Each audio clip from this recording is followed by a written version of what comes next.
Hello and welcome everyone to our special interviews on the sidelines of the third African Startup Conference, which is taking place here at Abdellatif Rahal International Conference Center and which is bringing together 25,000 participants, 500 exhibitors and 45 African ministers under the theme of reimagining Africa through artificial intelligence. This conference is a platform for collaboration, innovation, and for redefining what's possible for startups across the fastest and youngest continent, or the fastest growing and youngest continent in the world. We're here to take you behind the scenes of this conference with exclusive interviews to explore Africa's tech future. Here with me, I welcome Badreddine Ramtani.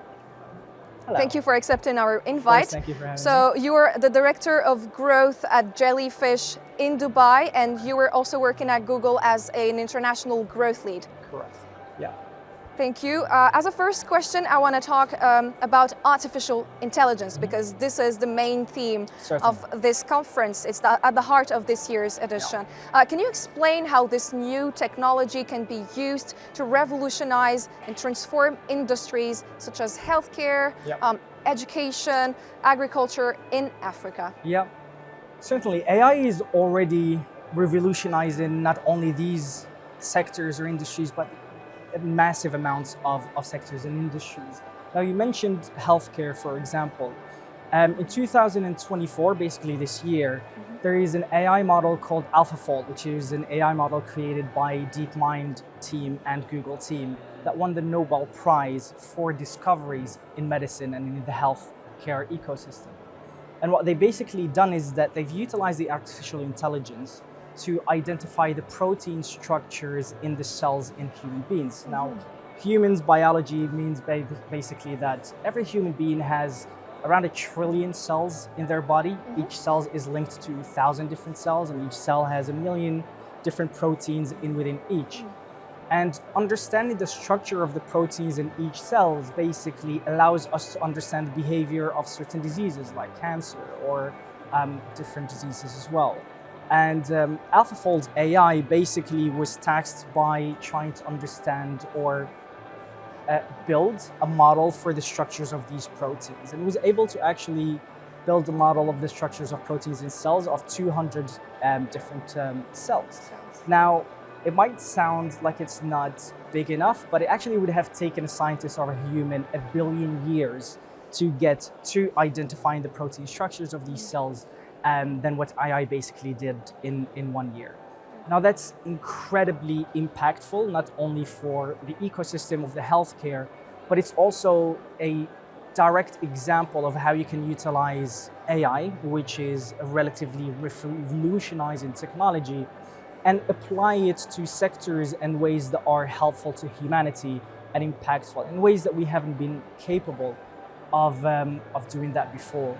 And you mentioned education as well. AI at the moment is enabling folks that may not have necessarily have access to information or education from all over the world to be able to utilize it to acquire knowledge and education.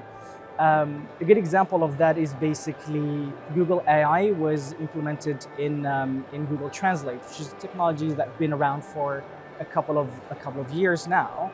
And up until half a year ago, Google Translate had around 110 languages that you were able to translate to and from. And basically what they've done is they applied Gemini, which is Google proprietary and artificial intelligence, to it. And Gemini basically taught itself new languages, and in just the space of 6 months, they've added 150 new languages to Google Translate. Now, that enables new communities, that enables new communities that may not necessarily have had access to be able to communicate or educate, to all of a sudden be able to participate in an active way into the education ecosystem. So AI models in all of its forms will have a direct impact across multiple sectors. Now, the funny thing, when I spoke about AlphaFold AI earlier, which had an impact on healthcare, a couple of years ago, I've met the CTO of DeepMind in the offices at Google, and what he said was that the goal of creating AlphaFold was never to solve problems for healthcare. It didn't know it could solve They didn't know such problems that before. is exactly it, right? So it's a black box AI in terms of it being able to self-teach itself and then being able to have an impact. So it's amazing to see the applications of that. And I think we're only seeing the beginnings of it. There's still an amazing venture to discover the rest of what AI can unfold to. And so can AI actually help ensure equitable access to vital services for marginalized communities? You've maybe set an example about those languages that were not existent before to translate to and from. Absolutely. I think that's a great segue to the statement that I have made earlier. So enable and access. So it can do it in multiple ways, right? So today, Africa has the highest level of internet penetration that it have ever had. There is around 117 million people across Africa that have access, sorry, 700 million, over 700 million people have access to internet in Africa. That's more than the US. So basically what it's going to enable for is a faster, quicker access to information, which inevitably is going to allow for the marginalized communities to not only have access to information. It does it in a different way as well. The barrier of entry to be a participant as a startup or as a community in AI has never been lower. In previous revolutions that we've seen in the past, like the internet revolution, it was very hard for communities to be participants in them because the access to the internet was difficult, infrastructure was not available, and it was in the beginning not that affordable to communities who may not have necessarily been able to. Whereas to be able to be a participant as a startup, say in AI, the barrier of entry has never been cheaper. Actually, the cost of AI continuously goes down, and the value of it continuously increases. So definitely. So it's much easier and more affordable to actually be part of this ecosystem. Absolutely. So what are the risks of AI adoption? We have spoken maybe about Sure. the challenges and everything, and how can we minimize and avoid those risks? Right. Now, I'm inherently an optimist as a person, and I would like to believe that the way I think about it is I always weigh what's the positives and what's the negative of any technologies that we might see out there. And the way I see it is undoubtedly the benefits outweighs the dangers that we can see. Not only that, but I believe that we can always mitigate with smart regulations and smart infrastructure implementation to mitigate for what the risks of AI might Can we please actually name those very specific risks? Okay, I know you're optimistic. I think, but, I think system securities might be a danger. I can see some nefarious applications of AI if it comes to it in war situations where there might be a cyber war going on, and then AI can be really, really good at being able to break down some technical infrastructure much better than what a human might be able to do. The good news is that there are, as I mentioned, applications that we can do to protect humanity from having to suffer through that. I would actually add that the biggest risk that I see of AI is, maybe as an African continent, is not being a participant of AI. Missing out on the technology and actually take a standby position might be far more riskier, both financially and politically and culturally, than actually being a participant in it. And what do you think are the skills that we have to teach our young generation, African youth? What should we focus on developing to succeed in today's technology? Right. I think the beauty of AI is that allows you to improve on multiple different sectors. So I wouldn't say that there is necessarily a skill that we need to develop in order to be good in AI, because AI, what it's going to do, it's going to facilitate an already existing sector to be done much better. So if you think about law, for example, or medicine, actually, we've talked about that earlier. Diagnosis of diseases is going to become much easier for doctors to be able to diagnose at a much faster rate and a more accurate way diseases at an early stage for their patients. Now, it doesn't mean that doctors are not going to be existing in the future. As a matter of fact, they will absolutely continue thriving in that industry. It's just that the job is going to become far much better and easier and more productive. So I don't think that there is a skill that we would necessarily need to go towards too. I think let's continue going within the skill set that we actually have. But the only change is actually to be able to be self-aware of AI across all of these technologies in order for us to bring them into these sectors. Speaking about self-awareness, Sure. where is maybe the role of education and universities in all of this? Yeah, certainly. I think education, inevitably, it's the same case for any revolutions that we might have. Education will play a substantial role into bringing the African populations. Actually, the median age of populations in Africa is 19 years old.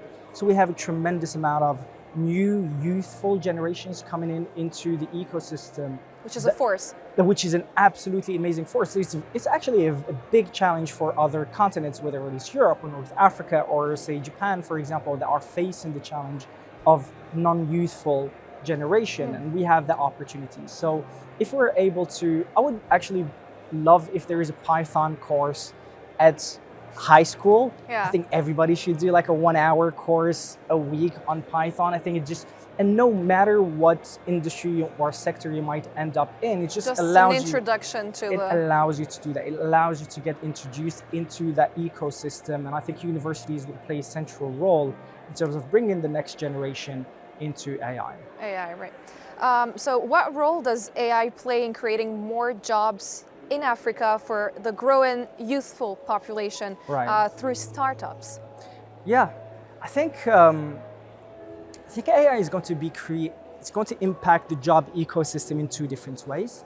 The first one is going to render folks to become far more productive than they have ever been done before, which means that if a company is, say, 50% more productive, they can generate potentially 50% more revenue. It will lead to growth of new jobs offerings within that companies, because it's far more functioning in a much better way. It's generating more revenue, and therefore it's going to grow the job market within it. So AI is going to not only impact folks who are going to, it's not only going to create jobs, new jobs within AI, it's actually going to create new jobs across the entire ecosystem, because it's going to render multiple sectors and jobs to become far more efficient. So we're not scared about losing jobs. I mean, everyone's speaking about AI causing the loss of jobs everywhere. Right. We're speaking about this, or we've been seeing this for a long time. Right. So you're saying the total opposite. I think there's going to be a shift, right? So they're inevitably going to be again, I'm an optimist. I would like to believe a small portion of the workforce will be reduced? Not necessarily will be reduced, but will have to change into new different skills, right? Now, that's not going to be immediate. Now, that's not something that is going to happen in 3 years. Well, it's going to take a few years in order for it to happen as countries start developing more and more AI. And what you're going to see is the job market is elastic. That means for whatever sectors are going to be reduced in the volumes of job, you're going to see far more openings in new positions as well. Now, that might not necessarily be reassuring for certain ecosystems, which I completely understand, but I'm positive in saying that I think that we're going to see far more new jobs offerings being opened, and I think the impact on job losses is going to be relatively less than what we might be expecting it at the moment. As a last question, how do you think Africa can position itself as a leader in AI, given its very huge youthful population? Absolutely. You touched on that point. Youthful population is definitely going to be one of the reasons why Africa can play an active role, not only for the next 10, 20, or even 30 years as part of this revolution.